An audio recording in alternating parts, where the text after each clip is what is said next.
Welcome to another video on game development with Asha Kanksha Foundation. In today's video, we'll learn how we can show the player score on the screen. For this, we will need to learn UI objects, canvas, and text. Okay, so this is the current status of our game.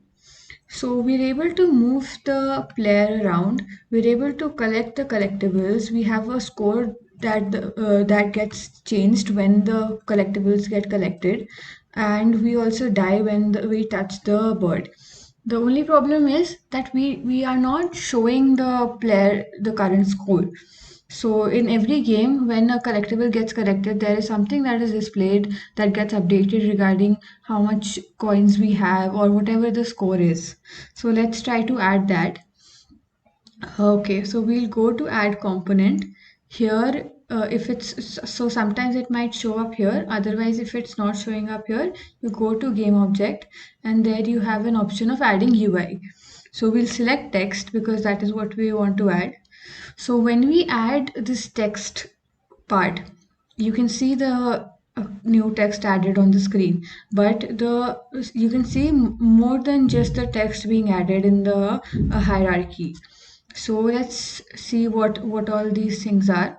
So firstly, we've got this new big rectangle, which is actually the canvas.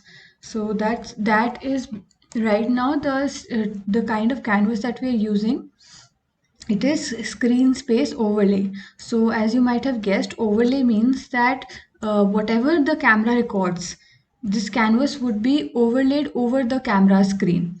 So if the camera is currently recording only this part, we have this image, and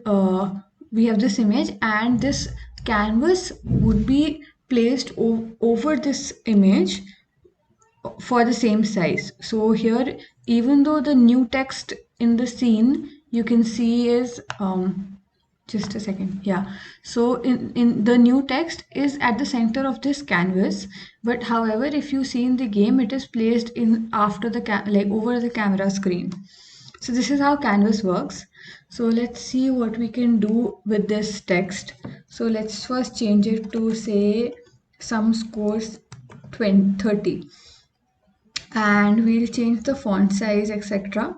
So here you have all the options to change the font style, font size, etc. I'll make it to 20 and make the font style as bold. Now I want to place it at the corner of the screen, so I'll just use so I'll select this text box and move it. Oops. So we have to move it here. So around the corner of the screen, this is how I want the score to look. And why have I added a colon and not written something here? So I have a small idea for that. I'll be using the sprite, the coin sprite, to indicate the that what is this 30 actually. So we'll have this coin sprite that I'll place at the corner,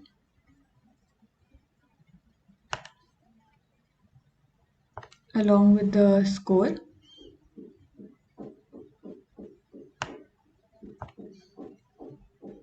Okay, so this looks good. Now let's see. Now the main thing is this coin sprite is linked with the camera. Sorry, it's not linked with the camera. So when we play and the camera moves, this coin sprite might move out of the screen. So like you saw, but that's not what we want. We want the coin sprite to always stay in the screen. One way is to put it inside the canvas.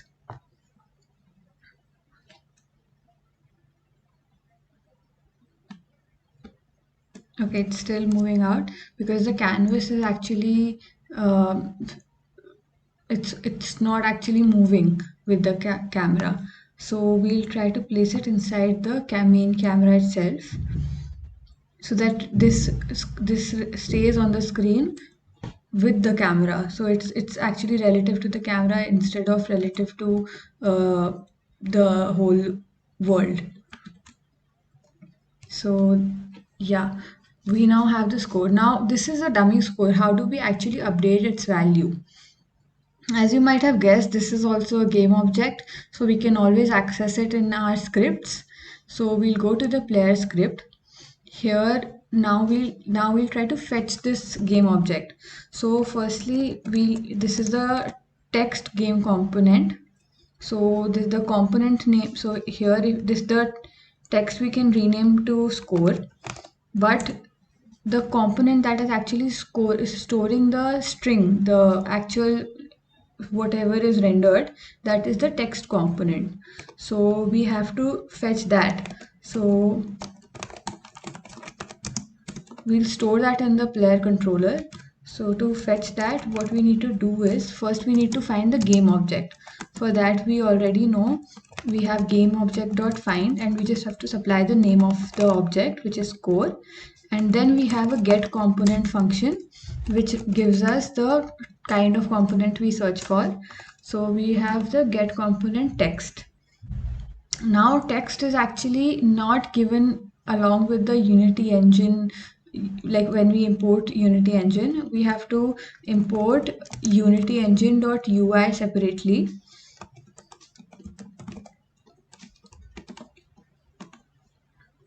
So now we have the text class. We also have the text score text object. What we want to do is for the score text object, when a coin is collected, we want to update the score of the user. So what we'll do is we'll get the score text, and the field name is text, as you can see. So we have to assign it to score.toString.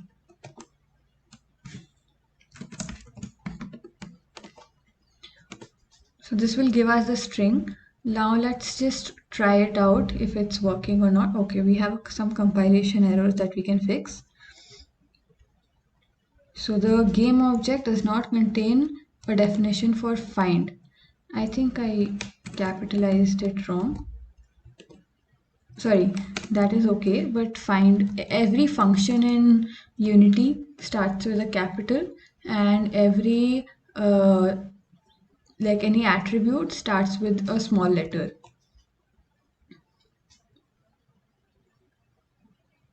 That is the convention that we follow for Unity C#.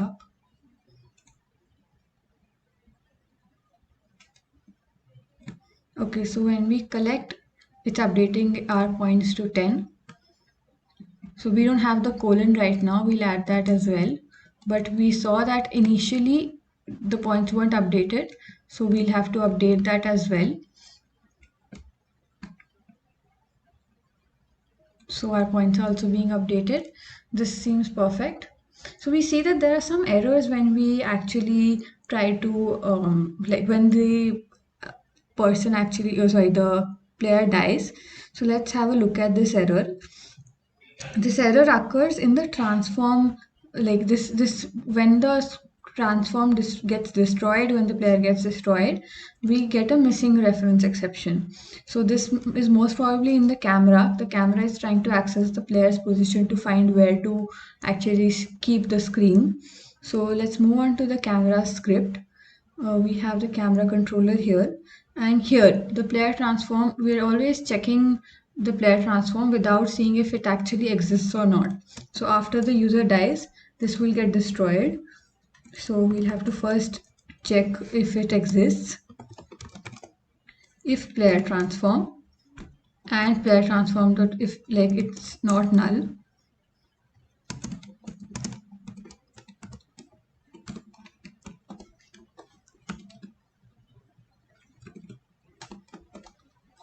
So we move on. Let's see if this error occurs again.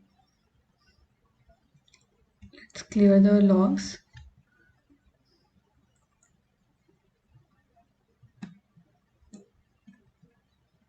Yeah, so the error went away. So this is the main fix that we had to apply. Now we also have the score. Let's just add the starting score as well. Or there's one other option. We can either keep the like always update the score when the update function is called. That is going to add a little overhead for the computations, because like it's not required, the score is not changing in every update. So one the like that is what not what we attempted here. So the what I'm just saying is that we can just copy the string to the update function, but that is not very efficient. However, all we need to do is we have to apply this to the start, and when it is collected. So in the start we already know that the score is 0, and we have to just add that colon sign.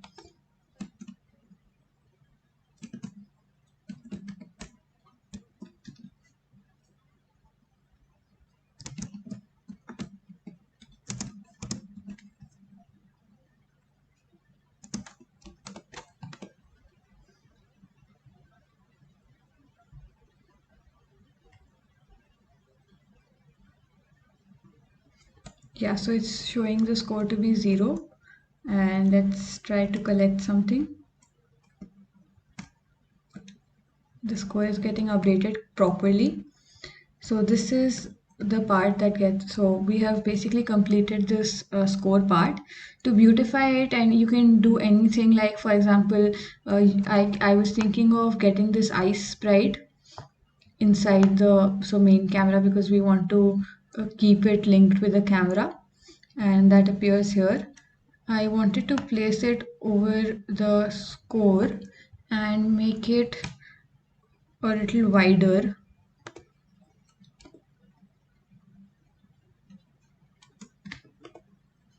so that it seems like the score is written on this, like it's appears on this ice sprite. So you can do anything that you think might look uh, good on the UI side. So that is what I would like to do for this. Otherwise, you can keep it as it is.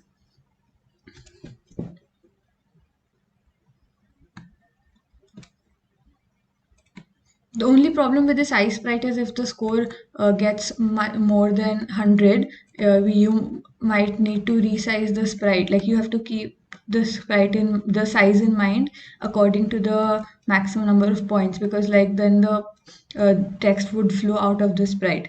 So that is just one concern that might arise. So all these nitty-gritties can be taken care of while designing the game. Right now, I think I'll just make the ice sprite a little more wide.